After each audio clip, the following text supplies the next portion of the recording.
The moment I said I object to my own wedding, I watched my groom's face drain of color. But here's the thing, he had no idea what was coming. None of them did. Not Marcus, standing there in his $50,000 tuxedo. Not his mother, sitting in the front row with that venomous smirk she'd been giving me for 18 months. The one that said I was trash who didn't deserve to breathe the same air as her precious son. Not Isabella, his executive assistant, sitting 3 rows back in that blood-red dress, her hand resting on her stomach in a way that made my skin crawl. They all thought I was just some poor, stupid girl who'd gotten lucky. A nobody. A gold digger who'd somehow fooled a billionaire into proposing. What they didn't know, what nobody in that church knew, was that I wasn't poor. I wasn't some desperate secretary begging for scraps. I was the heiress to a 9-figure fortune. And I'd spent the last 18 months playing the role of my life, letting them humiliate me, letting them spit on me, letting Marcus and his mistress plan to destroy me, all while I built a case that would bury them alive. And now I was standing at the altar with a remote control hidden in my bouquet, my thumb on the button that would play a video that would expose every lie, every scheme, every sick, twisted thing they'd done. My heart was pounding so hard I could feel it in my throat. The priest was staring at me like I'd lost my mind. Marcus reached for my hand, his voice dropping to that fake sweet tone he used when he wanted to manipulate me. "Babe, what are you doing?" he whispered, confusion flickering in his eyes. I looked at him, really looked at him, and felt nothing. No love, no anger, just cold, calculated satisfaction. Because in about 30 seconds, this man was going to lose everything. His reputation, his freedom, his future. And I was going to make sure every single person in this room watched it happen. Let me take you back to where this all started, because you need to understand who I really am. My name is Eliza Thorne, and I'm the sole heir to the Thorne Industries fortune, old money, the kind of wealth that doesn't scream, it whispers. My grandfather built an empire in manufacturing and real estate, and when he died, he left everything to me. Not my cousins, not my uncles, me. By the time I turned 25, I had more money in my trust fund than most people would see in 10 lifetimes. But here's what nobody tells you about being rich. You never know if people love you or love what you can give them. I'd dated men who looked at me like I was a walking ATM. Men who memorized my portfolio before they memorized my favorite color. Men who proposed with one hand while their lawyers drafted prenups with the other. I was so tired of it. Tired of being a prize, a trophy, a business merger wrapped in a pretty dress. So 2 years ago, I made a decision that my family thought was insane. I moved to a new city, rented a modest apartment in a middle-class neighborhood, and got a job as an office administrator at a small tech consulting firm. I wore clothes from Target. I drove a used Honda Civic. I became invisible, and for the first time in my life, I felt free. I wanted to find someone who would love me for me. Someone who would hold my hand because he wanted to, not because he was calculating the return on investment. I wanted real. I wanted honest. I wanted love that didn't come with a price tag. And for a few months, living as Eliza Monroe, the girl who could barely afford rent, I actually believed I'd found it. I actually believed that when the right man came along, he'd see past the surface and fall for the woman underneath. God, I was so naive. Because the man who did come along, he wasn't looking for love either. He was looking for a victim. I met Marcus Caldwell on a Tuesday afternoon at a coffee shop near my office. I'd just ordered my usual black coffee, nothing fancy, and I was fumbling with my wallet when he stepped up behind me and said, "Let me get that." I turned around, and oh God, he was gorgeous. Tall, dark hair perfectly styled, sharp jawline, eyes that seemed to sparkle with genuine warmth. He wore an expensive suit, but not in that obnoxious way some men do. He looked effortless, confident, like someone who had his life together. "You don't have to do that," I said, smiling. He shrugged. I know, but I want to. We talked for 2 hours in that coffee shop.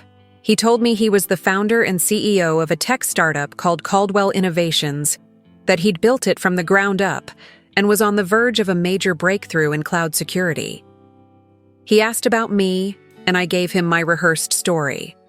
I was just a girl working in administration, trying to make ends meet, saving up for grad school someday. He didn't flinch, didn't look disappointed. He looked interested. You know what I love about you already, he said, leaning across the table. You're real. Every woman I meet in my world is so fake, so obsessed with status and money. But you're different. I felt my heart flutter. I actually believed him. Our first date was at a small Italian restaurant. Nothing flashy, nothing pretentious. He picked me up in his Tesla, apologized for the modest choice of restaurant, said he wanted to take me somewhere authentic, instead of some overpriced place where the food was just for show. We laughed. We talked about everything from childhood dreams to favorite books, and when he walked me to my apartment door, he kissed me so gently I thought I might melt. I really like you, Eliza, he whispered, and I feel like I've been waiting my whole life to meet someone like you. And I fell for it. I fell hard. Because for the first time since I'd started this experiment, I thought I'd found exactly what I was looking for. I thought I'd found my prince. But what I'd really found was a wolf in custom tailoring, and I didn't even know I was already bleeding. Meeting Marcus's family was like walking into a lion's den wearing a meat suit. He'd been putting it off for 3 months, always some excuse about his mother traveling or his father being busy with business. But finally, he invited me to Sunday brunch at their estate. And when I say estate, I mean a sprawling mansion in the hills with gates, a circular driveway, and more square footage than my entire apartment building. I wore my nicest dress, a simple navy blue number from Macy's that had cost me $70. And I felt Marcus's hand tighten on mine as we walked through those massive front doors. Just be yourself, he said. They're going to love you. They hated me on sight. Marcus's mother, Victoria Caldwell, was a tall, elegant woman dripping in diamonds and disdain. She looked me up and down like I was something stuck to the bottom of her Louboutin heel. So you're the girl, she said, her voice cold enough to freeze fire. Marcus has told us so little about you. The emphasis on little made it clear what she thought, that there was nothing worth knowing. His father, Richard, barely looked up from his phone. His sister, Claire, gave me a fake smile that didn't reach her eyes. And then there was the interrogation disguised as conversation. Where did you go to school? Victoria asked. When I said State University, her lips pursed like she'd tasted something rotten. And your family, what do they do? I stuck to my story. My parents had passed away. I was an only child. I worked hard to support myself. Victoria's response, a soft, knowing laugh. How quaint.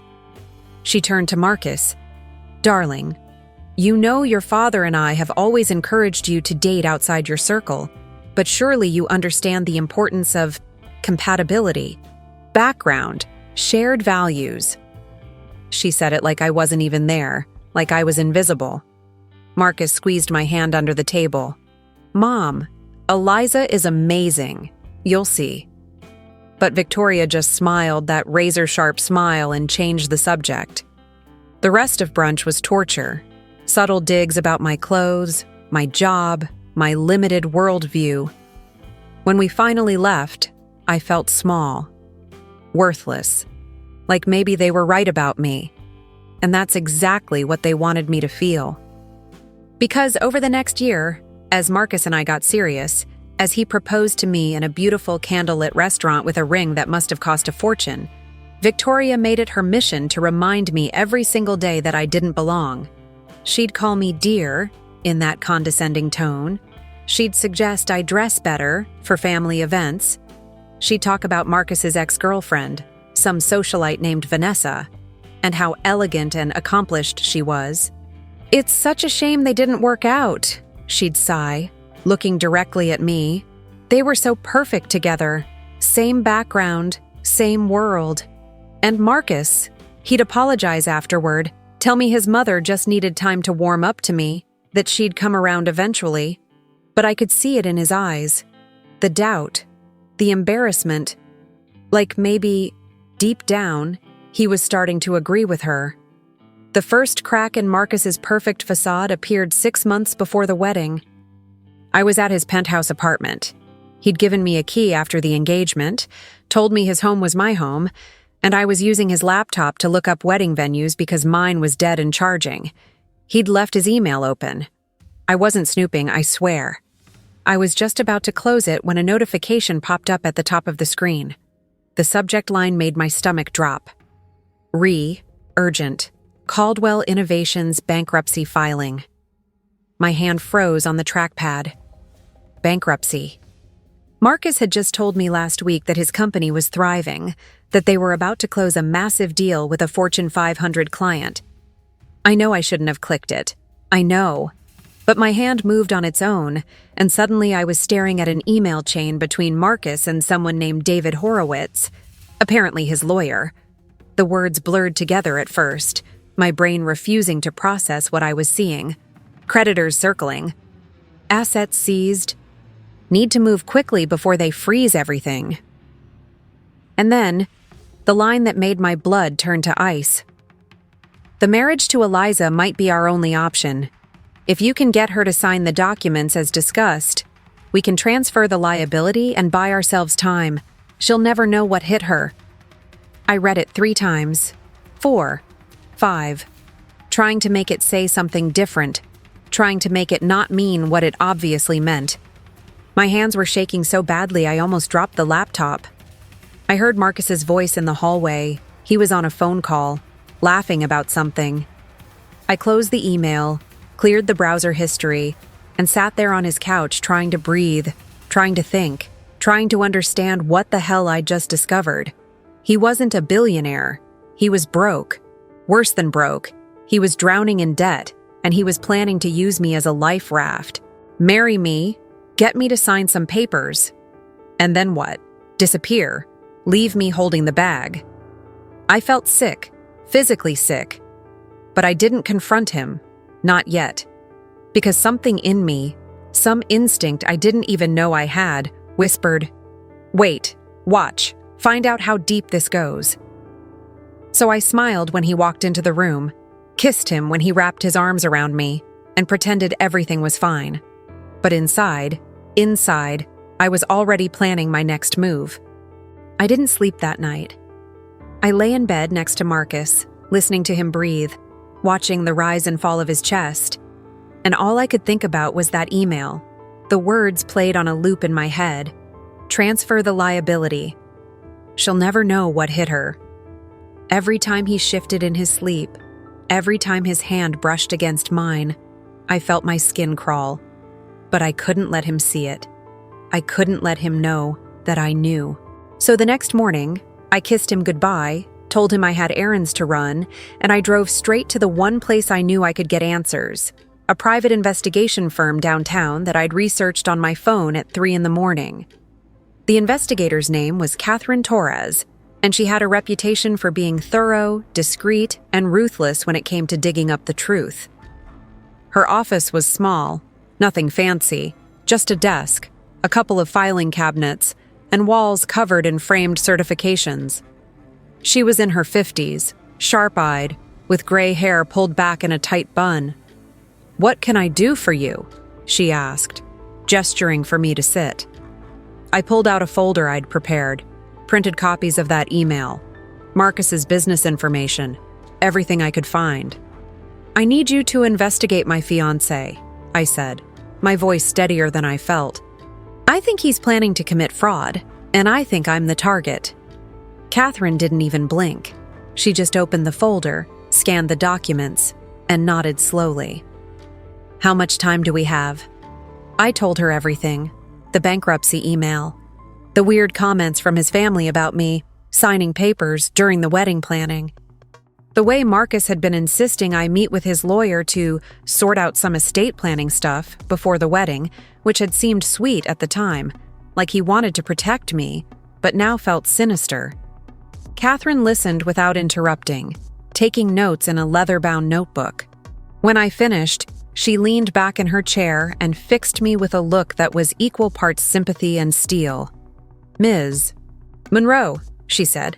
I'd given her my fake last name, keeping my real identity hidden even from her. "If what you're telling me is true, your fiancé isn't just planning fraud. He's planning to destroy you financially and walk away clean. But here's the good news. If he's this sloppy, we can catch him. I'll need 2 weeks, maybe 3.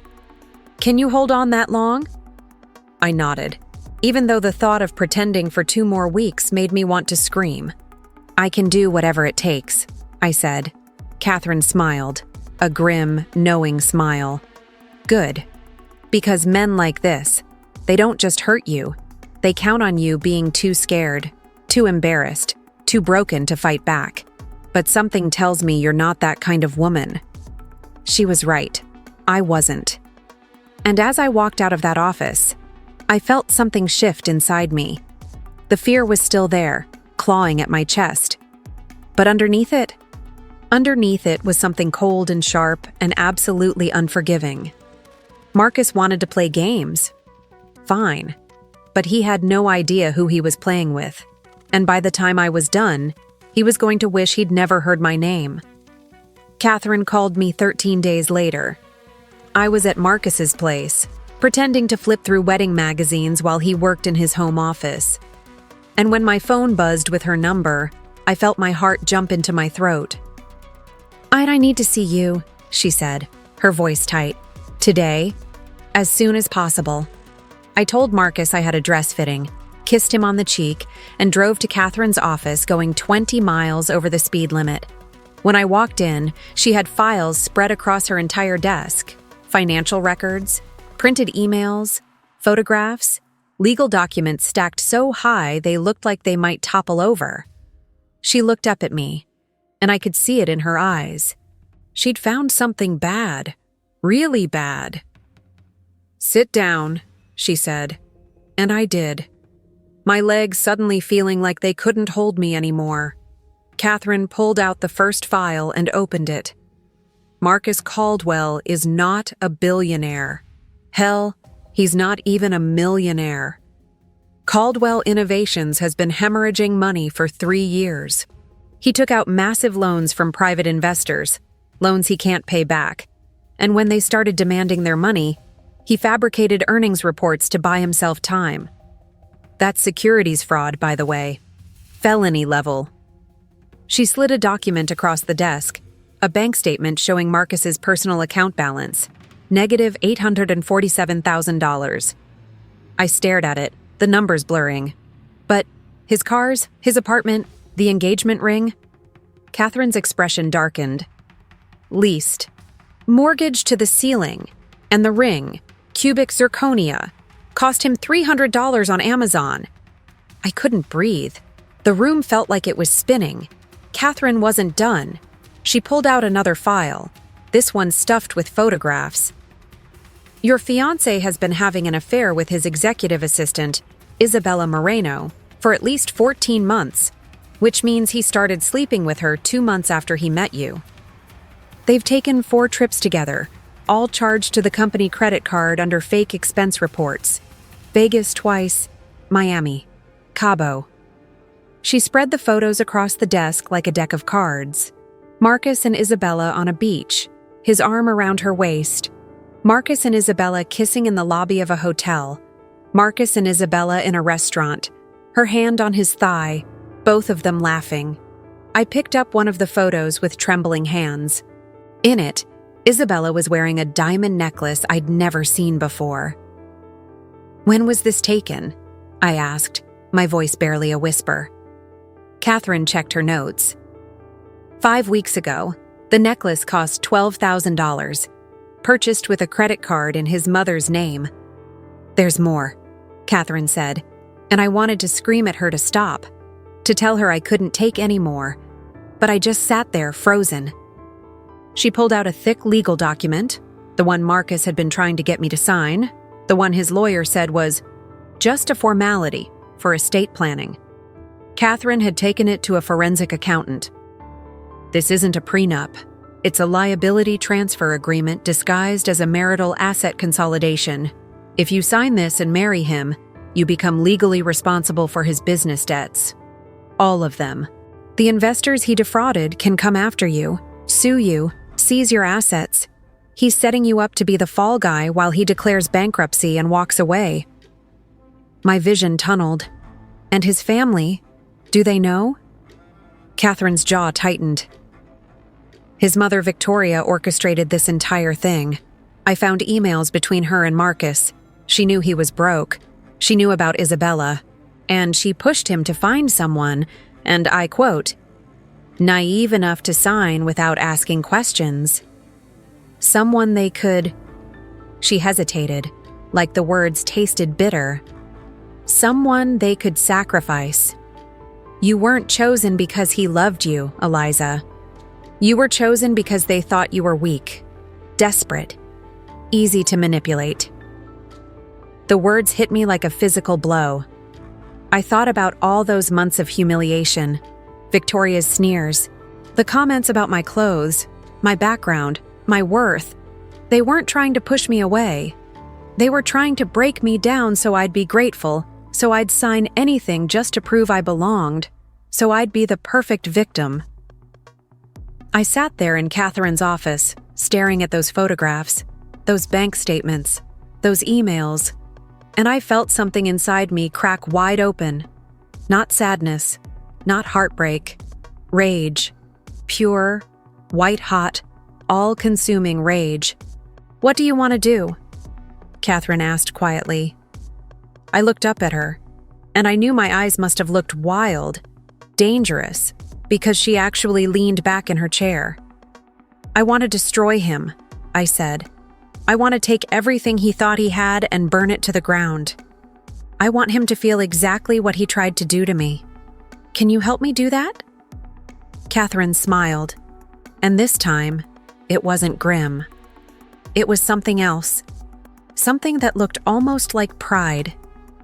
Oh, honey, she said. I thought you'd never ask. I didn't cancel the wedding. That's the first thing people don't understand when I tell this story. They expect me to have called Marcus that night, screamed at him, thrown the fake ring in his face, and walked away. But that's not revenge. That's just anger. And anger fades. What I wanted was something permanent, something that would follow him for the rest of his life. So I went home, looked at myself in the mirror, and made a decision.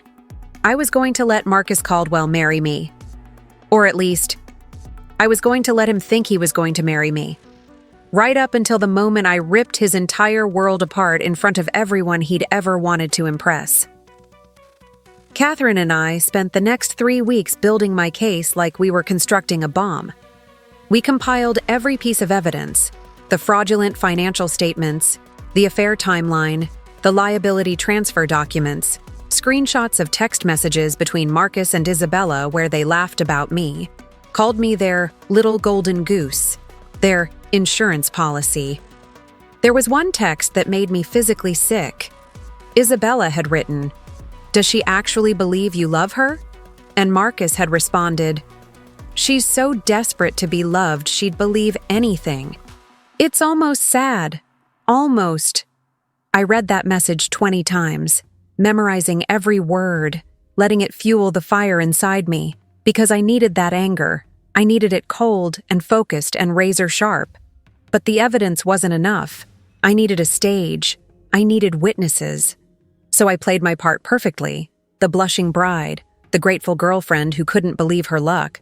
I went to dress fittings with Victoria, endured her thinly veiled insults about my limited taste, and smiled through every single one. I met with Marcus's lawyer and pretended to be confused by the estate planning documents, asked innocent questions, and said I'd sign them right after the honeymoon. I just want to enjoy our special day first. I watched Marcus's relief, watched him and his mother exchange satisfied glances. They thought they had me. They thought I was locked in. God, they had no idea. I also made one more decision, one that would change everything. I decided to stop hiding who I really was. Not to Marcus, not yet, but to myself. I contacted my family lawyer, had him quietly run background checks on every single investor Marcus had defrauded. And I reached out to them personally. Anonymously at first, through encrypted emails, providing them with evidence of Marcus's fraud, proof that he'd been lying to them for years. I didn't tell them about the wedding. Not yet. But I planted the seeds. I wanted them angry. I wanted them ready. Because when the moment came, I needed them to act fast. The week before the wedding, Catherine handed me a USB drive. "Everything's on here," she said. "Financial records, affair photos, text messages, audio recordings. I even got video footage of Marcus and Isabella at a hotel 3 days ago. He told you he was in Seattle for a business meeting, right?" I nodded, my throat tight. He was in a suite at the Ritz downtown. Charged it to a credit card in his company's name. The company that's bankrupt. She paused, watching me carefully. "Are you sure you want to do this? Once you press play on that screen, there's no going back. His life will be over. His mother's reputation will be destroyed. Isabella will be blacklisted from every corporate job in the city. This is scorched earth, Eliza." I took the USB drive, feeling its weight in my palm. Such a small thing to hold so much destruction. "They tried to destroy me first," I said quietly. "They looked at me and saw someone weak, someone forgettable, someone whose life didn't matter. They tried to bury me before I even knew I was in a grave." I looked up at Catherine, and I felt tears sting my eyes, not from sadness, but from the sheer intensity of what I was about to do. "I'm not canceling this wedding. I'm going to walk down that aisle in the most expensive dress money can buy. I'm going to stand at that altar in front of everyone Marcus has ever lied to, everyone who ever made me feel small, and I'm going to show them exactly who I am. And then I'm going to watch his world burn." Catherine nodded slowly, a ghost of a smile on her lips. "Then let's make sure it's a wedding they'll never forget." So there I was, standing at the altar, that remote control in my hand, my thumb pressing down on the button. The projection screen flickered to life behind me, and the church went dead silent. Marcus's confused smile froze on his face. His mother leaned forward in her seat, squinting at the screen like she couldn't quite process what she was seeing. And me? I turned to face our guests, my back to Marcus, and I watched their faces as the first image appeared. It was a bank statement, Marcus's personal account. The numbers were blown up huge so everyone could see. Negative $847,000. A collective gasp rippled through the room. I heard someone whisper, "Is that real?" "Oh, it's very real," I said, my voice echoing through the microphone the priest was wearing. I reached over and gently took it from him. He didn't even resist. Just stood there staring at me like I'd grown a second head. I held the microphone to my lips and smiled at the crowd. "I know what you're all thinking. You're thinking, why is the bride showing us her groom's bank statements at her own wedding? Well, that's a great question. See, for the past 18 months, I've been told by Marcus and his lovely family that I'm the gold digger in this relationship, that I'm some poor, desperate girl who trapped a billionaire into marrying her." I turned to look at Victoria, whose face had gone from pale to bright red. "Isn't that right, Victoria? How many times did you call me a social climber behind my back?" The screen changed. Now it showed a series of financial documents, loan agreements, default notices, court filings.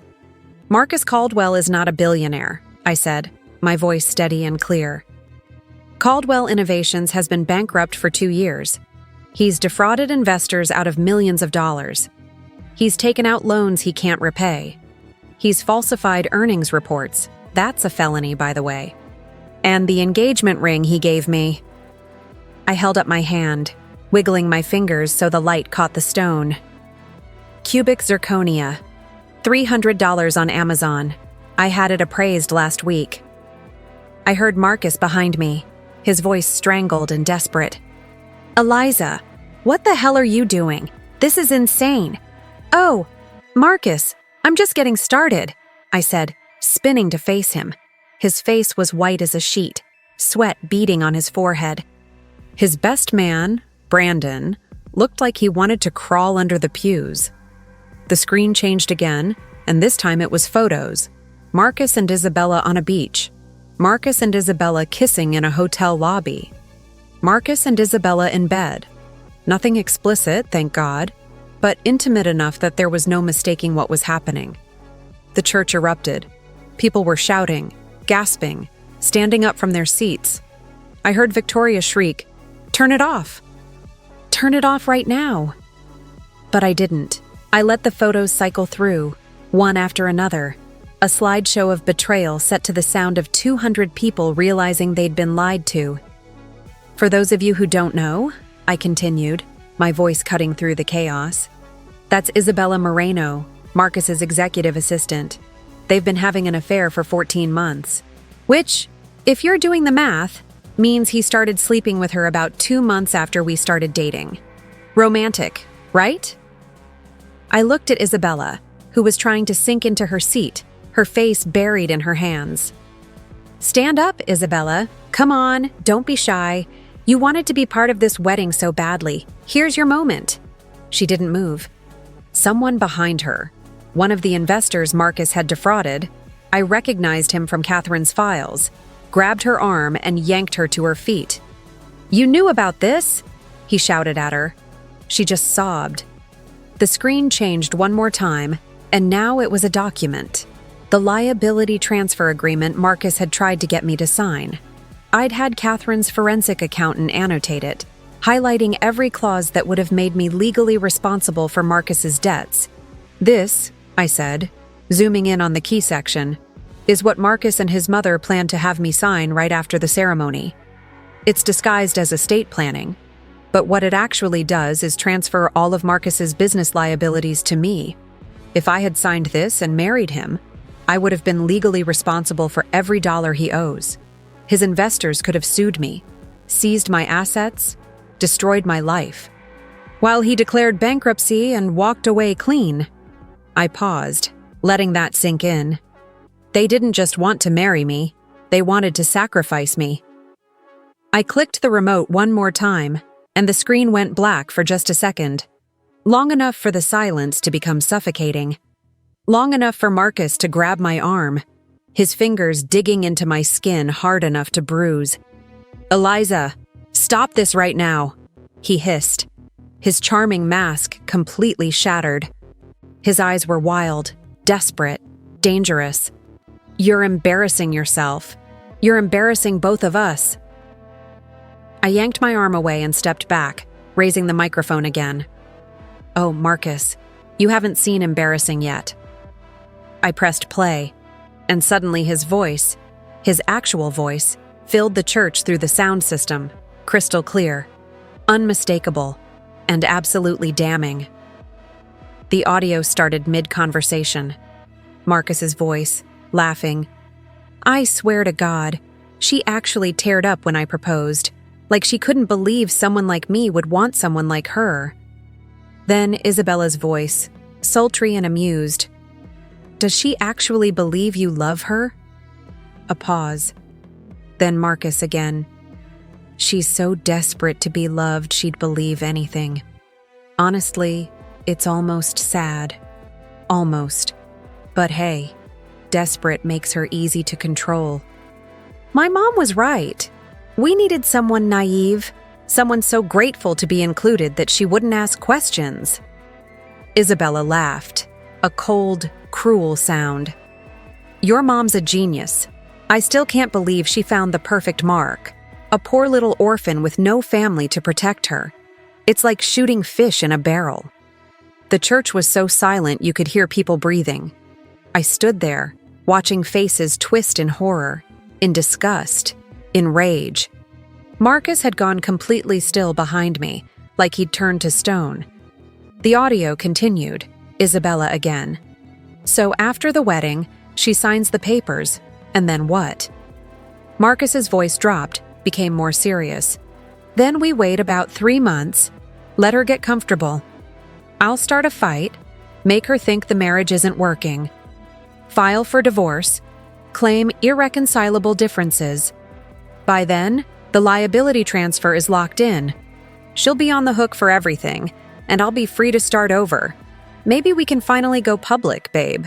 No more hiding. You sick son of a... Someone shouted from the pews. I didn't see who. The audio kept rolling. Isabella. What about your mom? Will she really be okay with you divorcing Eliza after making such a big deal about the wedding? Marcus laughed. Are you kidding? This was her idea. She said, and I quote, "Find some poor, pathetic girl with no connections, make her fall in love with you, and use her to clean up your mess. Then throw her away like the trash she is. My mother's got ice in her veins, and I love her for it." Victoria stood up from the front row, her face purple with rage. This is doctored. This is fake. She's making this up. It's not fake, Mrs. Caldwell, I said calmly, cutting her off. And this was recorded 6 days ago at the Ritz downtown. Marcus told me he was in Seattle for a business meeting. Instead, he was in a suite with Isabella, planning how to destroy me. I had a private investigator place a recording device in the room. Completely legal in this state with probable cause of fraud, by the way. I made sure of that. I turned to face Victoria fully. And you orchestrated this whole thing. You looked at me like I was garbage every single day for 18 months, and I thought it was because you were just a snob. But it wasn't. You were trying to break me down so I'd be easier to manipulate. So I'd be so desperate to prove myself that I'd sign anything you put in front of me. The audio wasn't finished. There was one more clip, and this one was the knife I'd been saving for last. Victoria's voice this time, sharp and authoritative. Marcus, you need to close this deal. The wedding is in 2 weeks, and we can't afford any mistakes. Keep her distracted, keep her happy, and for God's sake, make sure she signs those documents before anyone with a brain can explain to her what they really mean. Marcus's voice. I got it. Mom. She trusts me completely. She's not going to question anything. Victoria, almost bored. Good. Because if this falls apart, we're finished. The investors are circling, and we need her to take the fall. Just remember, she's nobody. She has nobody. When this is over and she's buried in debt, no one will care what happens to her. The church erupted into absolute chaos. People were shouting, screaming, pushing toward the altar. One of the investors, the same man who'd yanked Isabella to her feet, was red-faced and yelling about lawsuits and prison time. Marcus's father, Richard, who'd been sitting silent this whole time, stood up and walked out without a word, his face a mask of shame. And Marcus? Marcus finally found his voice. He lunged at me, grabbing my shoulders, shaking me. You bitch! You lying, manipulative bitch! You set me up! You recorded us! You! He didn't finish, because the priest, of all people, pulled him back with surprising strength and said, Son, I think you need to step away from her. Now! Marcus stumbled backward, his face contorted with rage and panic. He was hyperventilating, his hands shaking as he pointed at me like I was the villain in this story. She's insane! He screamed at the crowd, his voice cracking. She's a psycho! She manipulated all of this! But nobody was listening to him. The guests were on their feet now, and the church had descended into complete pandemonium. Victoria was shrieking at someone on her phone, probably her lawyer. Her face so red I thought she might have a stroke right there in the front pew. Isabella had collapsed back into her seat, sobbing hysterically, mascara running down her face in black rivers. And the investors. Oh God, the investors were out for blood. 3 men in expensive suits pushed their way toward the altar, their faces twisted with fury. I recognized them from Catherine's files: James Wexler, David Chen, and Robert Harrigan. Marcus had taken them for a combined $7 million, "You son of a bitch," Wexler shouted, jabbing his finger at Marcus. "You told us Caldwell Innovations was going public. You showed us fake earnings reports. My firm invested $2 million based on your lies." Chen was already on his phone, barking orders to someone. "Get our lawyers on this now. I want him arrested. I want him prosecuted. I want every asset he has seized." Harrigan grabbed Marcus by the lapels of his Tom Ford tuxedo. "Where's our money, Caldwell? Where the hell is our money?" Marcus tried to pull away, his voice rising to a desperate whine. "I can explain. The business hit some rough patches, but we were going to recover. I was going to pay you back. This is all just a misunderstanding." "A misunderstanding?" Wexler's laugh was bitter and sharp. "You committed securities fraud. You falsified documents.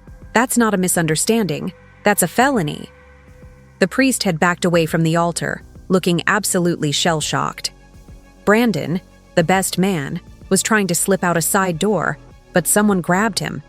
"Where do you think you're going? You're his CFO. You had to know about this." Brandon's face went white. "I didn't. I swear I didn't know." Victoria finally snapped.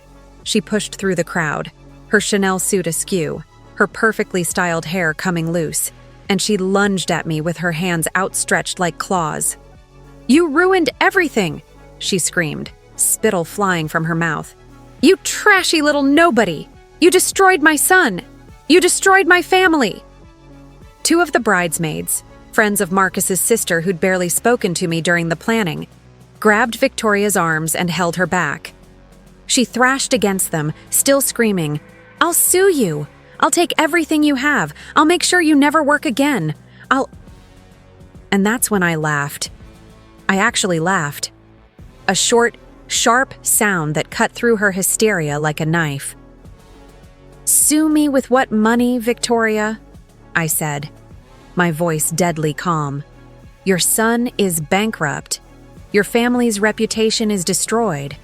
And as for me?" I stepped closer to her, close enough that only she could hear my next words. "I'm not the poor little orphan you thought I was.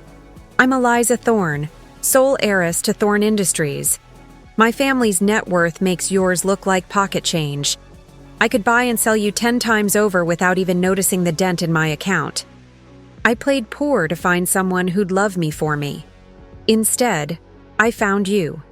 A family of con artists who thought they could sacrifice a nobody to save themselves. But I'm not a nobody. And you just destroyed yourselves on live video in front of 200 witnesses." Victoria's face went from red to gray. Her mouth opened and closed like a fish drowning on dry land. You're... She couldn't even finish the sentence. The investors heard it, though. Wexler's head snapped toward me, his eyes wide. "Thorne Industries? You're that Thorne." I nodded. "Family business, manufacturing, real estate, investments. We're worth about $900 million last I checked. Maybe more. I lose track." I turned back to Marcus, who looked like he might pass out. "So all those months you spent pretending to be a billionaire while calling me your golden goose. I was actually worth about 10 times what you claimed to be. Funny how that worked out, isn't it?" Marcus's legs gave out. He collapsed onto the altar steps, his head in his hands, his whole body shaking. Isabella let out a wail from her seat. "Marcus, what do we do? What are we going to do?" And someone in the crowd shouted, "You're going to jail. That's what you're going to do." The church doors burst open, and I felt my heart surge with satisfaction because there they were, right on time. 4 police officers strode down the aisle, their badges glinting in the light from the chandeliers. The lead officer, a stern-looking woman in her 40s, surveyed the chaos and then locked eyes with me. "Mr. Thorne?" she asked. I nodded. "Are you ready to press charges?" "Absolutely," I said, my voice steady as steel. I turned to face Marcus one last time. And God. The look on his face was everything I'd dreamed it would be. Pure devastation. Complete terror. The kind of fear you only see in someone's eyes when they realize their entire future just evaporated in front of them. The lead officer approached him, her hand already moving toward the handcuffs on her belt. "Marcus Caldwell, you're under arrest for securities fraud, wire fraud, and conspiracy to commit fraud. You have the right to remain silent." Her voice became background noise as Marcus started shouting, his words tumbling over each other in a desperate, incoherent mess. "This is entrapment. She set me up. She manipulated me." He pointed at me with a shaking hand, his face twisted with rage and desperation. "She's the criminal here. She recorded us without consent. The officer cut him off. "Recording someone in the commission of a crime is legal in this state, Mr. Caldwell. Your fiancé, or should I say former fiancé, provided us with extensive documentation of your fraudulent activities. Multiple victims have already filed complaints. Now turn around and put your hands behind your back." Marcus's eyes darted around the church like a trapped animal looking for escape. He looked at his mother, who was being restrained by two guests and screaming about lawyers. He looked at Isabella, who'd buried her face in her hands. He looked at his father's empty seat. Richard had already fled. No one was coming to save him. "You ruined me," Marcus whispered. And for a second, just a second, I almost felt something like pity. Almost. But then I remembered the text messages, the audio recordings, the way he'd laughed about how desperate I was, the way he'd called me a golden goose, the way he'd planned to bury me in debt and walk away whistling. "No, Marcus," I said quietly, stepping closer as the officer snapped the handcuffs around his wrists. "You ruined yourself. I just made sure everyone got to watch." The officer pulled him toward the aisle, and as he passed Victoria, she let out another shriek. "Marcus, baby, don't say anything. We'll fix this. Mrs. Caldwell," another officer said, approaching her with a second pair of handcuffs. "Victoria. Caldwell, you're also under arrest for conspiracy to commit fraud and aiding and abetting financial crimes. You have the right to remain silent." Victoria's screaming reached a fever pitch. "You can't arrest me. Do you know who I am? My husband is on the board of—" But Richard wasn't there to save her either. Nobody was. The officers led both Marcus and Victoria down the aisle in handcuffs, their designer clothes and polished appearances completely at odds with the metal restraints around their wrists. The crowd parted like the Red Sea, everyone watching in stunned, horrified fascination. Isabella stood up, clearly trying to make a run for it, but the third officer was already moving toward her. "Ms. Moreno, we'd like you to come down to the station for questioning. You're not under arrest at this time, but we have reason to believe you were aware of and participated in the fraudulent activities." Isabella's face crumpled. She looked at me, her eyes pleading, desperate. "Eliza, please. I didn't know it would go this far. He told me he loved me. He said we'd be together after the divorce. I'm not a bad person. I held up my hand, cutting her off. "You called me a poor little orphan. You laughed about how easy it was to manipulate me. You slept with my fiancé for over a year and smiled at me at every company event. So no, Isabella, you don't get to play victim now." The officers escorted her out, and suddenly the church was half empty. People were filing out in shocked silence, some crying, some on their phones already spreading the news. The investors huddled in a corner with their lawyers, no doubt planning their next legal moves. The bridesmaids, all Marcus's sister's friends, not mine, gave me wide, frightened looks as they hurried past. Claire herself had disappeared entirely. I stood there at the altar in my $20,000 wedding dress, the one I'd bought with my own money from my real account, the one that cost more than Marcus's entire fake engagement ring, and I felt free. For the first time in 18 months, I felt like I could breathe. Catherine appeared at my side, seemingly out of nowhere. She'd been in the back of the church the whole time, recording everything on a professional camera. "You did it," she said. a rare smile on her face. "You actually did it. That was the most spectacular takedown I've ever witnessed." I nodded, unable to speak for a moment because my throat was tight with emotion. Not sadness, not regret, just relief. "What happens now?" I asked. Catherine handed me a folder. "The police have enough evidence to charge Marcus with multiple felonies. Between the securities fraud, the fake financial reports, and the liability transfer scheme, he's looking at 10 to 15 years minimum. Victoria will probably get 5 to 7 as an accomplice. Isabella might cut a deal if she cooperates, but her career is finished either way. No company will touch her after this."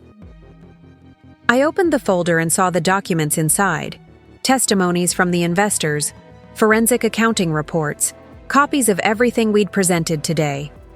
"And the investors?" I asked.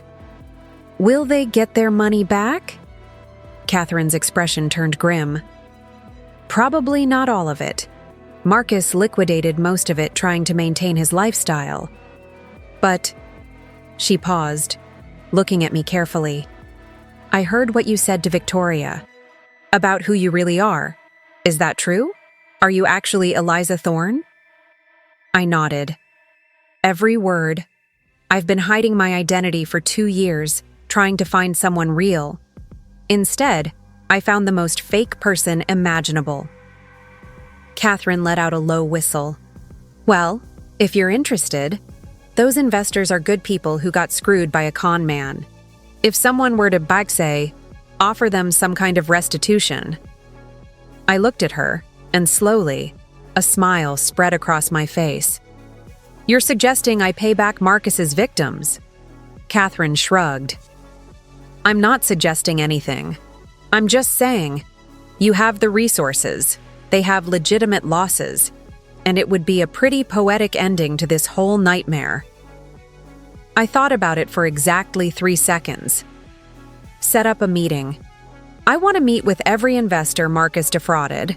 I'll cover their losses, not all of it, maybe 60%, on the condition that they pursue criminal charges to the fullest extent. I want Marcus in prison for as long as possible." Catherine nodded approvingly. "Consider it done. You know, when you first walked into my office, I thought you were just another scared woman who'd been conned, but you're not, are you? You're something else entirely." I looked around the empty church, the flowers still perfect, the candles still burning, the projection screen still displaying that final image of Marcus's damning bank statement. "I'm someone who refuses to be a victim," I said quietly. "I'm someone who fights back, and I'm someone who will never, ever let another person make me feel small again." I turned back to Catherine. "Thank you for everything, for believing me, for helping me do this." She squeezed my shoulder. "It was my pleasure. Truly.